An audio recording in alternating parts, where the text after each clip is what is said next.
ರಂದು ನಡೆದಿದ್ದ NEET UG ಪ್ರವೇಶ ಪರೀಕ್ಷೆಯನ್ನ ಪ್ರಶ್ನೆ ಪತ್ರಿಕೆ ಸೋರಿಕೆಯಾದ ಹಿನ್ನೆಲೆ ರದ್ದುಗೊಳಿಸಿ ಮರುಪರೀಕ್ಷೆಯನ್ನ ಕೇಂದ್ರ ಸರ್ಕಾರ ನಿಗದಿಪಡಿಸಿದೆ.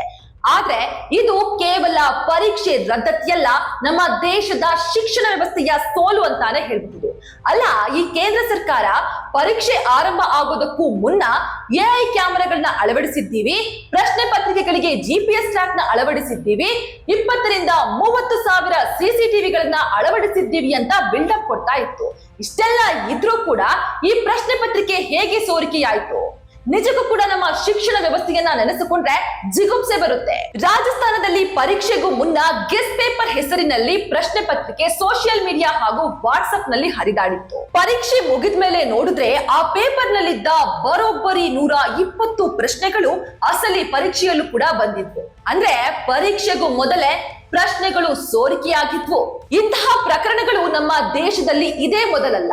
ಕಳೆದ 10 ವರ್ಷಗಳಲ್ಲಿ 89 ಪ್ರಶ್ನೆ ಪತ್ರಿಕೆಗಳು ಸೋರಿಕೆಯಾಗಿದೆ ಅಂದ್ರೆ ನೀವು ನಂಬಲೇಬೇಕು. ಅದರಲ್ಲಿ 40ಕ್ಕೂ ಹೆಚ್ಚು ಪರೀಕ್ಷೆಗಳನ್ನ ರದ್ದುಗೊಳಿಸಿ ಮರುಪರೀಕ್ಷೆ ನಡೆಸಲಾಗಿದೆ. ಪ್ರತಿ ಬಾರಿಯೂ ಕೂಡ ತನಿಖೆ ನಡೆಸುತ್ತೇವೆ, ಕಠಿಣ ಕ್ರಮ ಕೈಗೊಳ್ಳುತ್ತೇವೆ ಎಂಬ ಭರವಸೆಗಳು ಸಿಗ್ತಾ ಇದೆಯೇ ಹೊರತು ಇದಕ್ಕೆ ಪರಿಹಾರ ಮಾರ್ಗ ಮಾತ್ರ ಸಿಕ್ಕೇ ಇಲ್ಲ.